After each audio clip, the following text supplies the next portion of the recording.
Show के इस अंक में आपका स्वागत है, अभिनंदन है। आज का मेरा विषय है बिहार के तत्कालीन उप मुख्यमंत्री सम्राट चौधरी जी के मुख्यमंत्री बनने की संभावना के ऊपर। जैसा कि अभी बिहार में वर्तमान परिदृश्य दिख रहा है कि सम्राट चौधरी जी के मुख्यमंत्री बनने की पूरी संभावना है। जदयू के भी नेताओं का उनको समर्थन प्राप्त है। यहाँ मैं कुछ बातें कहना चाहूँगा। जैसे हेमंत बिस्व शर्मा जी के बाद यह दूसरे ऐसे नेता हैं जो दूसरे दल से आकर के और भाजपा में मुख्यमंत्री पद का दायित्व संभालेंगे। और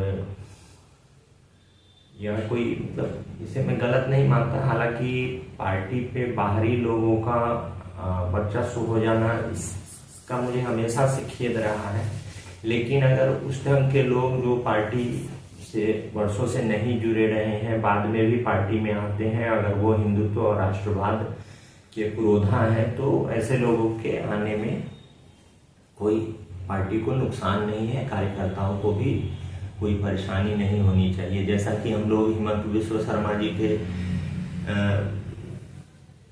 रूप में देख रहे हैं कि वह एक कट्टर हिंदूवादी व्यक्ति हैं। उनके आने के बाद आसाम में जो एक डेमोग्राफी बदल रही थी बांग्लादेशी मुसलमानों के कारण, उसमें वो काफ़ी हद तक मतलब वो रोकने में कामयाब हुए हैं।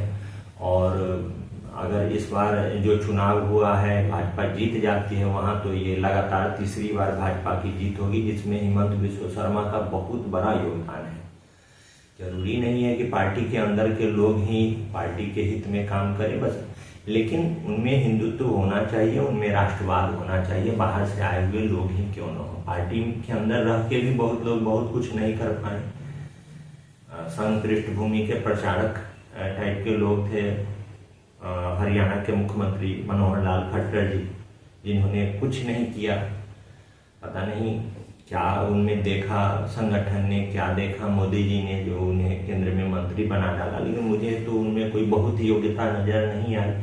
हालांकि मैं किसी के योग्यता को मापने वाला कोई मैं मापक हूँ नहीं, मैं कोई बहुत बड़ा विद्वान नहीं हूँ, बहुत बड़ा राजनीतिक मैं व्यक्ति नहीं हूँ, मैं किसी को आंकूँ। लेकिन फिर भी जो भी हूँ, मेरे बुद्धि विवेक से वो बहुत कार्यकुशल लोग नहीं थे, मेरा अपना मानना है।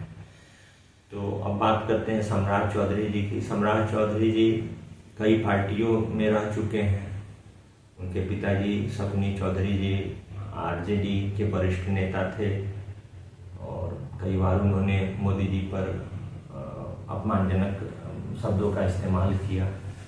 लेकिन ये सम्राट जी भी कई दलों से आए हैं, हेमंता दा, और इनमें यही अंतर है, हेमंता दा सिर्फ कांग्रेस में रहे शुरू से और कांग्रेस के बाद सीधे भाजपा में आए, क्योंकि सम्राट जी का ऐसा नहीं है। वो कई दलों का प्रतिनिधित्व कर चुके हैं। लालू राज में भी वो 1999 में मंत्री भी रहे थे।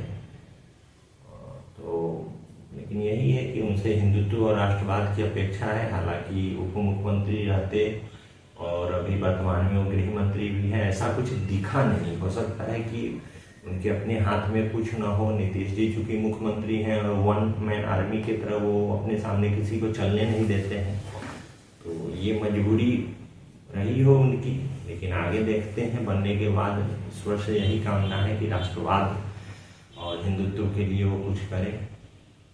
और जैसा कि होता आया है, पार्टी या कोई भी कॉर्पोरेट सेक्टर या कुछ भी, वो दो तरह से उसकी वृद्धि होती है, ऑर्गेनिक और इनऑर्गेनिक। ऑर्गेनिक का मतलब है जैसे कोई संगठन बना, उसमें जो शुरू में लोग जुड़े वो अच्छा करते गए, फले फूले और पार्टी का विस्तार दे दिया। इनऑर्गेनिक है कि उस ढंग से भी काम चल रहा है, लेकिन बाहरी लोगों को भी ला करके, जैसे आप कॉर्पोरेट में ही देखते होंगे, कोई कंपनी होती है जो किसी दूसरी कंपनी की पूरी मतलब टीम को उठा करके ले आती है।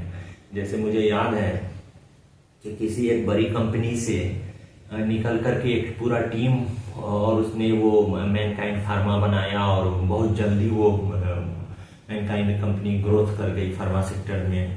तो इस ढंग से भी होता है, तो दोनों ढंग से विस्तार। पार्टी जैसे जैसे बड़ी होगी तो बाहरी लोग भी जुड़ेंगे। अब वो उसमें ज़्यादातर लोग वो होते हैं जो चूंकि सत्ता में जो पार्टी है उससे जुड़ के फायदा उठा लेना है, ज़्यादातर वैसे ही लोग होते हैं।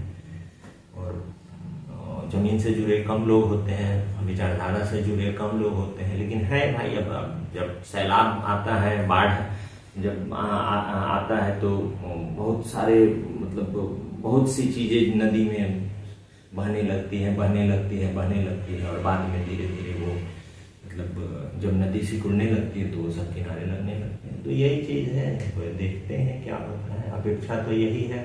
हालांकि जब से भाजपा में आए हैं सम्राट जी तो उनका मतलब पार्टी विरोध में या कभी कुछ गलत उनका तो ये रहा नहीं, तो विश्वास करके संगठन को चलना पड़ेगा।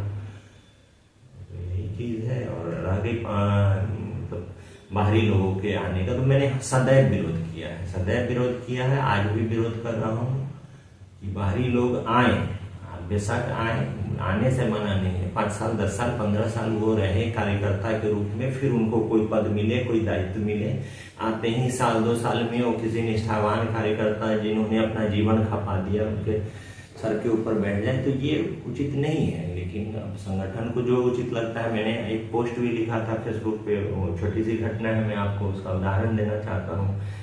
मैं जब भारतीय जनता पार्टी के कला एवं संस्कृति मंच में पदाधिकारी था, महामंत्री था, और हमारे एक बड़े भाई तुल्य मित्र हैं, वो जिला संयोजक थे, और एक और भी बड़े भाई तुल्य व्यक्ति हैं जिन्होंने संगठन में अपना पूरा जीवन खपा दिया, वो प्रदेश के उपाध्यक्ष थे कला एवं संस्कृति मंच के। हम लोगों ने नवयुवक समिति में, मुजफ्फरपुर में नवयुवक समिति करके एक स्थान है, वहाँ एक कार्यक्रम किया था जिसमें कुछ लोग आए, जो उसमें मुकेश, क्षमा करेंगे नाम नहीं लूँगा मैं, उसमें जो जिला संयोजक थे उन्होंने मतलब बहुत अच्छी तस्वीरें बनाई थी मोदी जी की। तो उसमें एक सज्जन आए और बोलने लगे कि क्या ये झूठा आदमी का आप लोग फोटो लगाए हैं, कोई और महापुरुष नहीं मिले हैं क्या इनका लगाए हैं, ऐसे करके।